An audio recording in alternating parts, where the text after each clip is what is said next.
Buenos dias, everybody. Good day. So, just wanted to bring back in the DogMan Series and show you guys the other part of what I do. Okay, you have to stay down. Stay down. Okay. Now, you guys know that a lot of you know that I sew and I create things from leather, vinyl material, recycled or brand new, whatever, it doesn't matter. So anyway, so I'm going to share with you guys today the evolution of the dog collar by me. Okay, so this is where I'm at.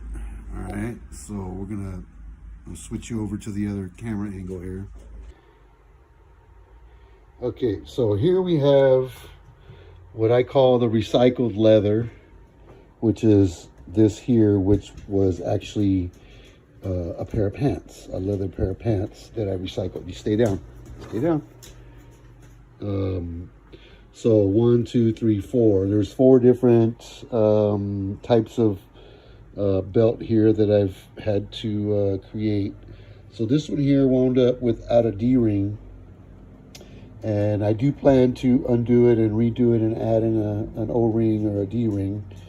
And as you can see, some of these have double, which I use those for stubborn dogs. This one here doesn't have any kind of a D-ring, as like this one has a little cheesy one, which needs to be replaced as well. And that's why these are still in the collection. So this one here has been used a little bit, not much, but I did try it out. And it works great.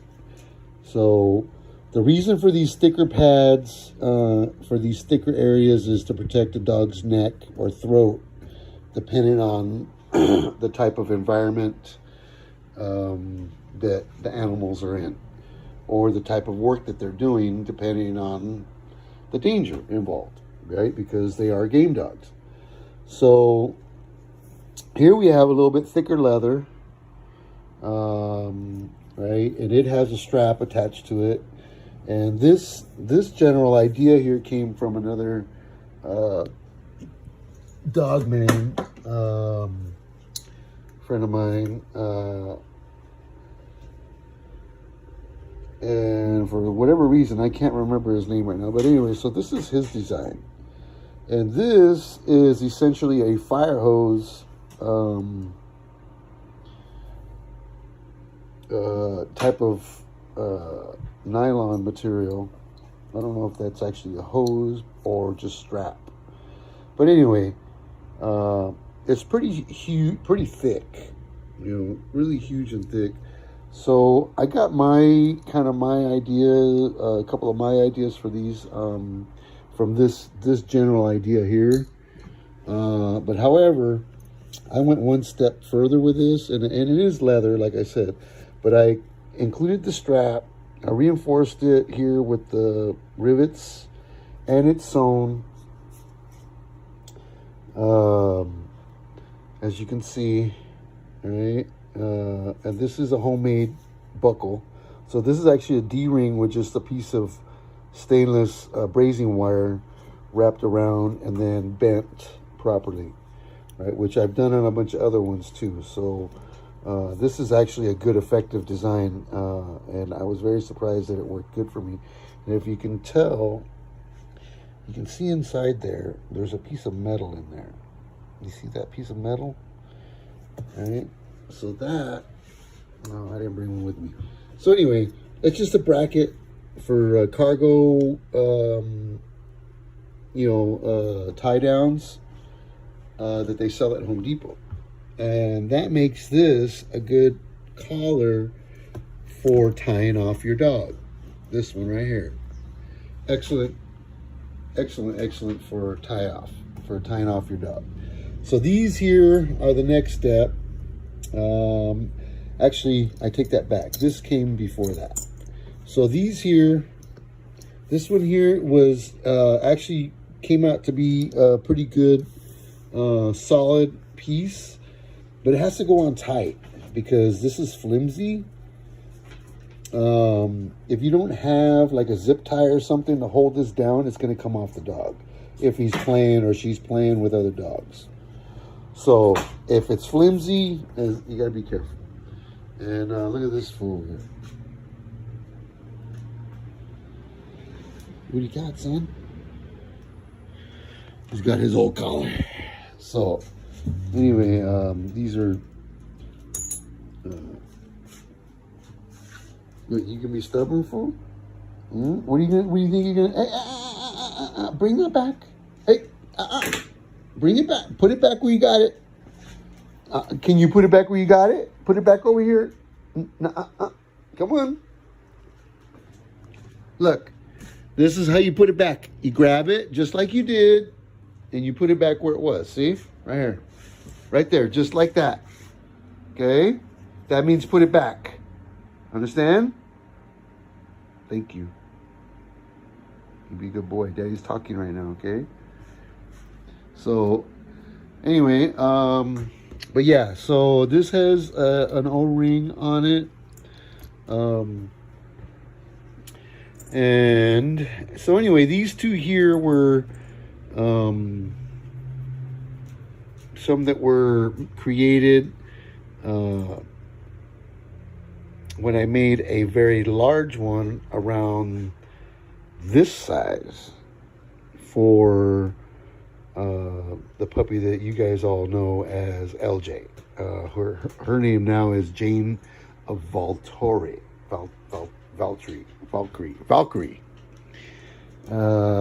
So anyway, these here are puppy collars that I made for my little guys. Chewbacca and Mr. Chinaman, right? So I wanted to see how effective and how much abuse they would take during those couple first months of their life. And as you can see, they do go through a little bit of mangling. They get scratched up and marred up pretty good from teeth. So yeah.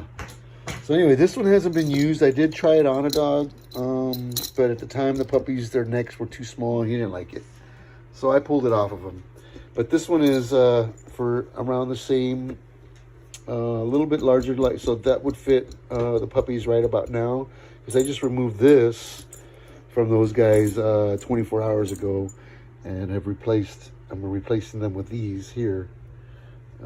I just have to see. I don't think they'll all fit them. I think some of them are a little bit too big, like this one and this one here. These two are too big, but these two here, I believe, will work. Because if you compare the size, maybe not. Nope. I'll have to redo those. I'm gonna make some other ones. Yep, I have to make some smaller ones. That, or I have to recut this to work, but I don't think that can be cut. This one can. This one could be cut here and here, and then bring these holes up, and that'll work. And if you noticed, on some of these here, I added this extra stitch in between, right here, here, and there, right, and this one here, and there. So the idea is, if this here generally is too long, and it sticks out like a big, big old sore thumb or whatever, you can just trim it off in between, right at that hole, or anywhere in between these lines, right, to shorten that up so that it's not sticking out, right? Same thing with this one. So I've already made it to where if I have it here or here, if you cut here and there, it's still going to hold in under here, right? So put a little bit of planning, a little bit of thinking into these particular ones right here. And as you can see, this knucklehead is wearing this same style of collar right here. This tie-off collar with the metal inside there. And his is made with the custom homemade D-ring. See there? And I'm using a zip tie to hold it in place. So I'm careful. I try to pay attention to where this part of it is on him, because sometimes it'll leave you know, little chafing marks here and there, depending on how the collar sits, for if it sits for too long. But yeah, see here? Yeah, it's pretty cool. Yeah, the thing's tough, man. Like, he's 100 pounds of muscle, this fool. Yeah, it pulls hard. So there you have it, you guys. The evolution of my dog collar here with my puppies. This is all stuff that was done in the last about 6 months, as I go, because I've been finding different places where I can find the different styles of buckles, right? And then I'm making my own buckles. So these come from Tandy Leather. That's a homemade one. This is from a sewing store. These three I get from Joann's, this style here. This was from a little sewing mom and pop store that I found. And Little Bit has a very similar collar to this that she's wearing. It seems to be okay, but it keeps coming off of her as well. So I'm gonna have to stick a zip tie on it, so it won't flop off of her anymore. But she really loves it. She gets mad at me when I take it off. So anyway, thought I'd share that with you guys.